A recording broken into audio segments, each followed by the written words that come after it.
Pemaparan materi diseminasi hari ini yaitu tentang modul 1.4 konsep modul utama modul budaya positif ini. Yang kesatunya yaitu perubahan paradigma belajar, yang keduanya disiplin positif, yang ketiganya kebutuhan dasar manusia, yang keempatnya motivasi perilaku manusia, yang kelima posisi kontrol restitusi, dan yang keenamnya keyakinan kelas. Yang ketujuh kita akan membuat penerapan segitiga restitusi. Bapak dan Ibu guru hebat, perubahan paradigma belajar yang sudah kita ketahui bahwa di dalam kurikulum Merdeka ini ataupun di paradigma baru ini, kurikulum Merdeka itu merupakan pembelajaran yang berorientasi pada penguatan kompetensi dan pengembangan karakter yang sesuai dengan profil pelajar Pancasila. Di mana itu bahwa profil pelajar Pancasila ada yang 6 itu kita beriman dan bertakwa, yang keduanya berkebinekaan global, yang ketiganya mandiri, yang keempatnya bernalar kritis, yang kelimanya kreatif, oke, dan yang keenamnya bergotong royong. Bapak dan Ibu guru hebat, di dalam perubahan paradigma ini perlu Bapak ketahui bahwa untuk mewujudkan sesuatu yang ingin kita capai, di sini kita harus membiasakan dengan disiplin positif. Bapak dan guru Ibu hebat, apa arti disiplin positif itu? Nah, arti dari disiplin positif ini dalam budaya kita bahwa disiplin positif itu merupakan cara penerapan, di mana disiplin tanpa kekerasan dan ancaman dalam prakteknya melibatkan komunikasi tentang perilaku yang efektif antara orang tua, dan dalam penerapan disiplin positif ini diajarkan juga kita memahami perilaku mereka. Nah, selain itu, disiplin positif juga mengajarkan kita untuk tanggung jawab beserta rasa hormat dan berinteraksi dengan lingkungannya. Nah, jadi makna kata disiplin positif itu apa Bapak Ibu guru hebat? Nah, di sini disiplin positif itu merupakan salah satu cara penerapan disiplin yang bertujuan untuk menumbuhkan kesadaran serta memberdayakan anak untuk melakukan sesuatu tanpa sogokan maupun ancaman hukuman. Nah, Bapak guru hebat, kita lanjut. Nah, tadi dengan materi yang kedua, di sini ada kebutuhan dasar manusia. Kebutuhan dasar manusia itu di sini dengan bertahan hidup. Bertahan hidup itu bagaimana Bapak dan Guru Ibu hebat? Nah, bertahan hidup itu uh, dengan kesuksesan yang sudah dia raih, dengan apa yang dia miliki dari ilmu ataupun dari hal yang lain. Nah, serta untuk mewujudkan hal tersebut perlu juga dengan adanya cinta dan kasih sayang. Kita sebagai pendidik di sekolah tentunya kita juga harus mencintai dan menyayangi peserta didik kita dari kalangan rendah maupun dari kalangan ekonomi ke atas. Bagi kita pendidik semuanya harus ada cinta dan kasih sayang terhadap mereka. Dan yang ketiganya yaitu kesenangan. Kesenangan di sini Bapak dan Guru Ibu hebat, kesenangan dalam hal kita tidak boleh memaksakan kehendak kepada anak peserta didik kita. Peserta didik kita itu butuh untuk kemerdekaan dirinya, yaitu dengan dia memilih minat dan bakatnya, apa yang dia senangi, apa yang dia sukai dengan materi pelajaran apapun. Dan yang keempatnya di sini ada kebebasan. Maksudnya kebebasan yaitu tadi Bapak dan Guru Ibu hebat, bahwa mereka bebas untuk mengekspresikan dirinya tanpa kita harus mengekang satu ataupun dengan yang lainnya. Dari segi hal yang tersebut, bahwa peserta didik kita harus kita memerdekakannya. Dan yang ketiganya yang kelimanya yaitu dengan penguasaan. Penguasaan kita terhadap mereka yaitu dengan posisi kontrol kita. Jadi kita ini sebagai pendidik harus bisa memposisikan diri kepada mereka maupun dengan hukuman ataupun dengan penghargaan. Oke, kita lanjut Bapak dan Ibu guru hebat. Setelah kita memahami kebutuhan dasar peserta didik kita, maka kita akan motivasi perilaku manusia itu. Perilaku manusia itu di sini untuk menghindari ketidaknyamanan ataupun hukuman. Nah, apabila pendidik itu memberikan hukuman, nah maka kita sebagai pendidik yang memberikan hukuman itu akan berada di titik terendah dari motivasi perilaku manusia. Biasanya orang yang motivasinya perilakunya untuk menghindari hukuman ini ataupun juga dengan ketidaknyamanan, maka mereka akan bertanya, apa yang akan terjadi pada saya jika saya melakukan hal itu ataupun saya tidak melakukan hal itu. Nah, sebenarnya untuk menghindari permasalahan yang mungkin muncul, mereka dengan dari fisik, psikologis maupun tidak terpenuhinya kebutuhan dasar manusia tersebut. Nah, maka mereka tidak melakukan tindakan tersebut. Nah, motivasi ini yang bersifatnya dengan eksternal. Dan yang keduanya, motivasi perilaku manusia itu untuk mendapatkan imbalan atau penghargaan dari orang lain. Nah, satu tingkat di atas motivasi yang pertama, Bapak dan Ibu guru hebat. Di sini orang berperilaku untuk mendapatkan imbalan ataupun penghargaan dari orang lain, maka orang tersebut untuk bertanya, apa yang akan saya dapatkan apabila saya melakukan hal yang sudah ada di tingkat teratas misalnya. Dia jadi menantikan pujian dari orang lain, penghargaan dari orang lain, nah hadiah. Jadi dia pengakuan atau membutuhkan imbalan dari pihak lain. Nah, motivasi ini juga bersifat eksternal, Bapak dan Ibu guru hebat.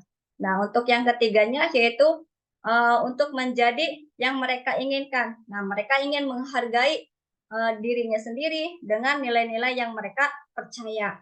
Nah, motivasi ini jauh lebih baik daripada motivasi yang 1 dan 2 tadi, Bapak Ibu guru hebat.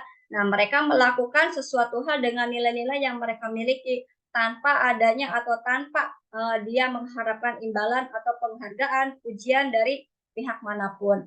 Nah, perilaku ini bersifatnya internal, Bapak dan Ibu guru hebat, bukan eksternal. Jadi perilaku ini timbul dari kesadaran dirinya sendiri, bukan dari kesadaran orang lain.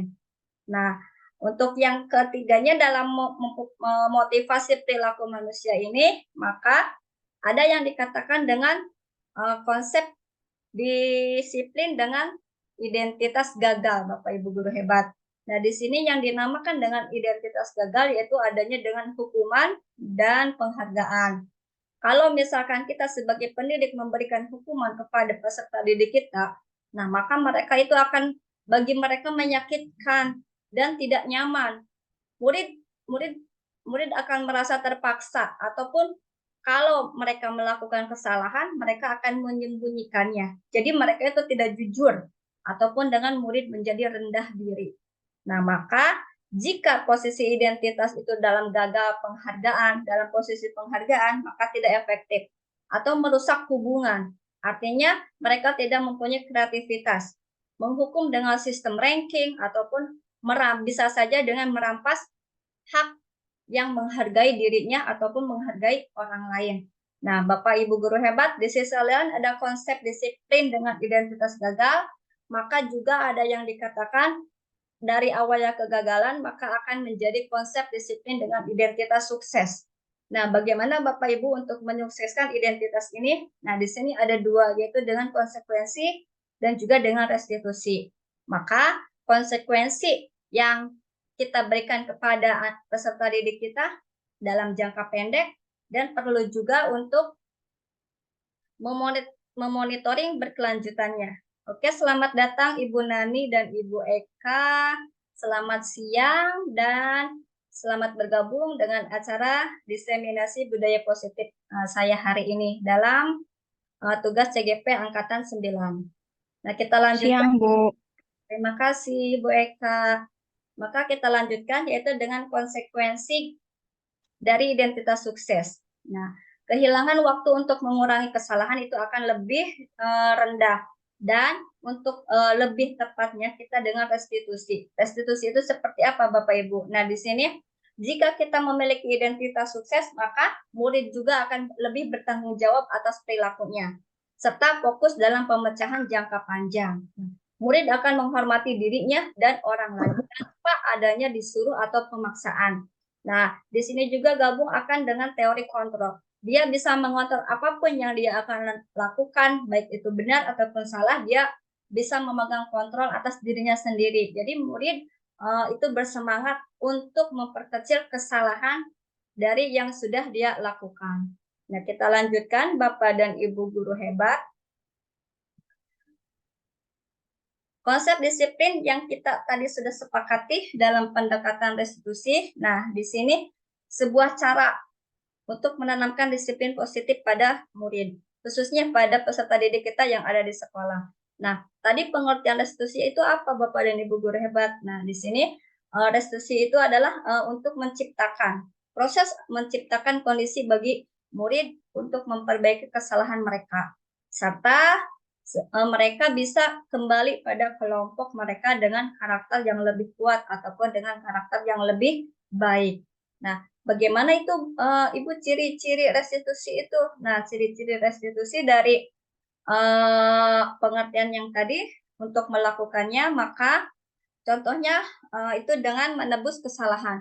Namun kesalahan di sini bukan dari kesalahan dirinya ataupun kesalahan orang lain. Dan yang keduanya dengan memperbaiki hubungan. Jadi setelah dia melakukan kesalahan, dia menyadari dan akan lebih memperbaiki kesalahannya. Setelah itu, maka ada tawaran atau bukan paksaan. Jadi kita bisa menawarkan apa yang akan kamu lakukan di kemudian hari ataupun apa yang kamu akan lakukan setelah kesalahan yang sudah kamu buat. Nah, di sini itu pun bukan paksaan dari orang lain. Yang keempatnya, restitusi, menuntun untuk lebih melihat ke dalam dirinya. Jadi dia bisa mengekspresikan dirinya itu seperti apa, terus bisa menuntun dan mengontrol dirinya dalam perbaikan perilakunya dalam kehidupan sehari-hari. Nah, yang kelimanya yaitu dengan restitusi mencari kebutuhan dasar. Nah, di sini dia bisa mengekspresikan dirinya dan dia bisa mempelajari ataupun bisa dengan minat dan bakatnya untuk dikembangkan. Nah, jadi memberikan kebebasan untuk dia. Yang keenamnya yaitu dengan restitusi diri, adalah dengan cara yang paling baik. Nah, maka restitusi ini yang seperti tadi sudah kita katakan bahwa restitusi itu untuk lebih baik dari dalam dirinya. Jadi dia bisa mengatur hal yang baik dan hal yang tidak baik. Nah, setelah itu dia akan fokus pada karakter atau tindakan. Jadi sebelum dia melakukan hal yang tidak baik ataupun tindakan yang kurang baik, dia akan memikirkan. Jadi dia memiliki teori kontrol dirinya. Dan fokusnya pada solusi restitusi itu, jadi kita tidak menghukum peserta didik kita dengan kata kasar ataupun dengan menyakiti fisiknya. Nah, di sini restitusi, ciri-ciri restitusi yang terakhir yaitu dengan mengembalikan murid. Nah, artinya mengembalikan murid itu dia memahami kesalahannya apa, perbaikannya apa. Jadi posisi kontrol dengan restitusi tadi saling berkaitan Bapak dan Ibu guru hebat. Nah, kita lanjut. Nah, contoh kasus siswa. Nah, di sini ada siswa yang tidak mengerjakan PR. Nah, perbedaannya apa antara hukuman, konsekuensi, dan restitusi? Nah, kalau misalkan ada siswa yang tidak mengerjakan PR, nah perbedaannya yaitu dengan contoh kita memberikan hukuman. Guru menghukum siswa, contohnya dengan menghormat bendera selama 10 menit. Nah, selain itu ada juga misalkan guru marah dan murid menjadi takut. Kalau untuk anak SMA mungkin dia hanya cengar-cengir, tapi kalau untuk anak sekolah dasar, nah dia akan menyakiti hatinya. Kita itu akan menyakiti hatinya dengan tidak memiliki cinta dan kasih sayang. Nah, untuk yang perbedaan dari tidak mengerjakan PR itu yaitu dengan konsekuensi. Konsekuensi di sini guru itu memberikan konsekuensi untuk siswa mengerjakan PR-nya saat istirahat ataupun dikerjakan secara berkali lipat.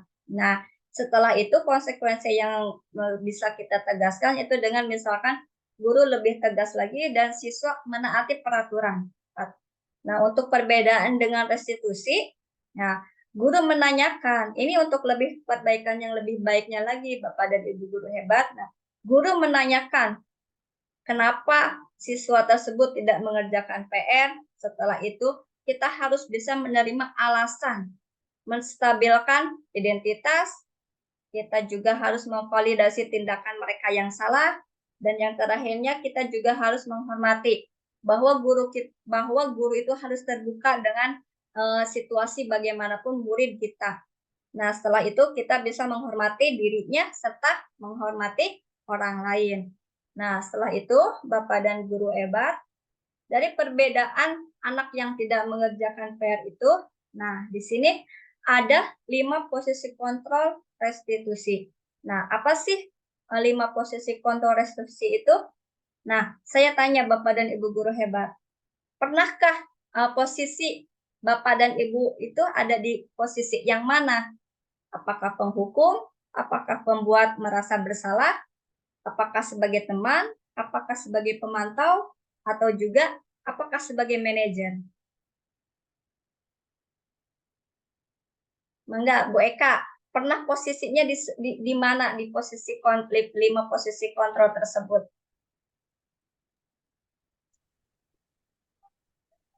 Kalau yang pernah saya lakukan sih di posisi penghukum, Bu, kayaknya.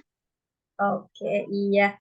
Kalau Ibu Ida di mana pernah Ibu menjadi 5 posisi kontrol restitusi ini?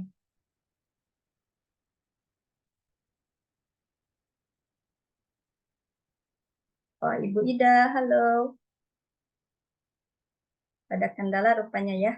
Kita lanjut Bapak dan Ibu Guru Hebat.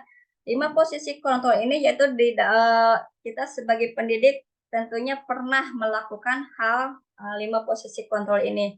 Baik itu sebagai penghukum atau membuat merasa bersalah, kita juga sebagai teman dan kita juga sebagai pemantau, serta kita diwajibkan itu sebagai manajer. Jadi kita bisa menghandle dari 5 posisi kontrol restitusi ini. Nah, kita lanjut Bapak Ibu Hebat. Contoh penerapan 5 posisi kontrol.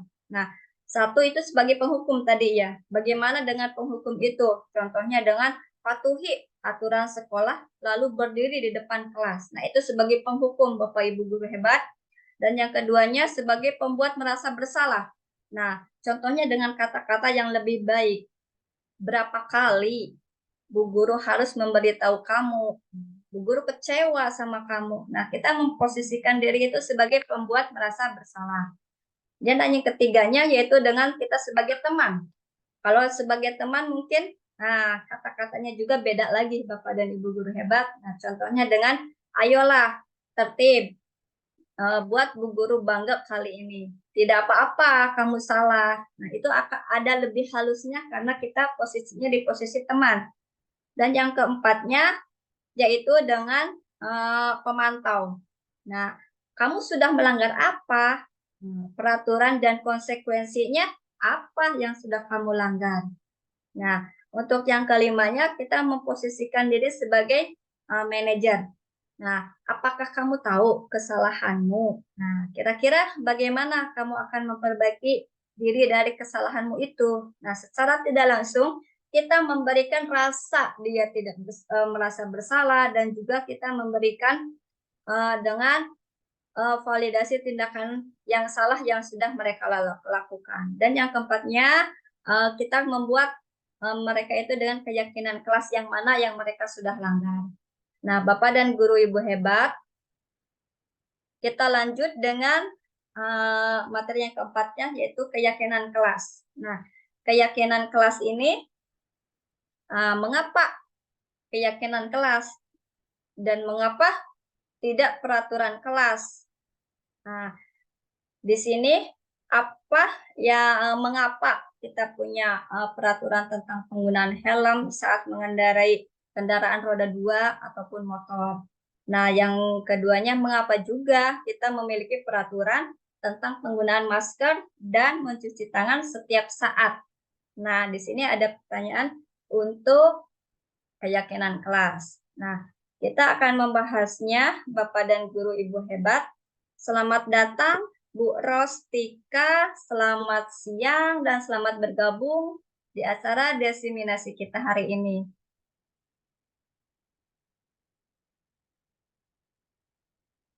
Oke, kita lanjut. Nah,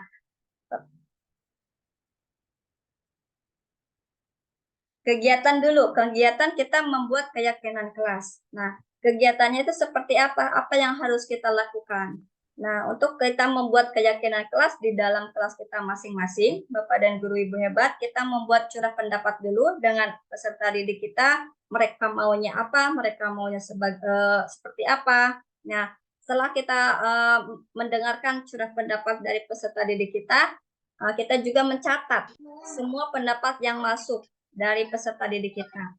Dan yang ketiganya itu gantilah kalimat dalam bentuk negatif menjadi kalimat positif. Nah, untuk yang keempatnya, kita harus bisa menemukan. Oke, selamat datang Ibu Ida, selamat sore. Kita lanjutkan Bapak dan Ibu guru hebat. Kita harus bisa menemukan nilai kebajikan atau keyakinan yang dituju dari peraturan tersebut. Nah, Ibu Ida sepertinya tadi terlempar ya. Nah, kita lanjut. Setelah kita membuat keyakinan kelas, nah kita harus bisa memajang di tempat yang mudah terbaca dan bisa dibaca oleh warga kelas. Nah, kita lanjut Bapak dan Ibu guru hebat. Setelah kita membuat keyakinan kelas, nah maka bagaimana pembentukan keyakinan kelas kita? Nah, pembentukan keyakinan kelas kita yaitu dengan lebih abstrak dari peraturan kelas. Jadi tidak membingungkan pembaca bahasanya Bapak dan Ibu guru hebat. Nah, yang keduanya kita harus bisa mencari pernyataan universal nilai kebajikannya itu apa. Dan yang ketiganya kita juga harus bisa membuat kalimat positif, kalimat negatif, maaf, kita menjadi kalimat bentuk positif. Oke, kita lanjutkan dengan sedikit saja. Nah, akan mudah diingat oleh peserta didik kita. Terus yang terakhirnya sesuai dengan keyakinan kelas atau lebih mudahnya dengan peraturannya itu disesuaikan. Nah, untuk membuat keyakinan kelas ini warga sekolah juga wajib dilibatkan Bapak Ibu. Dilibatkan artinya jadi tidak boleh kita tanpa pengetahuan kepala sekolah ataupun dengan rekan sejawat yang lain. Nah, kita lanjut Bapak dan Ibu guru hebat. Oke, selamat datang Ibu Risti, selamat sore. Kita lanjutkan dengan segitiga restitusi. Nah, tadi sudah dibahas Bapak dan Ibu guru hebat bahwa segitiga restitusi itu untuk menciptakan kondisi bagi murid untuk memperbaiki kesalahan mereka. Nah, sehingga mereka bisa kembali pada kelompok mereka dengan karakter yang lebih kuat. Nah, kita lanjutkan Bapak dan Ibu guru hebat. Setelah kita memahami dari segi tiga restitusi itu, maka di sini ada contoh penerapan kasus segitiga restitusi. Contohnya yaitu dengan ada video dulu. Nah, di sini Bapak dan Ibu guru hebat, kita melakukan penerapan segitiga restitusi itu dengan satu tadi menstabilkan identitas, dan yang keduanya dengan validasi tindakan yang salah, yang ketiganya menanyakan keyakinan kelas. Jadi sebelum kita menentukan hukuman, memposisikan diri sebagai penghukum, maka kita harus juga dengan penerapan segitiga restitusi ini menstabilkan identitas, validasi tindakan yang salah, menanyakan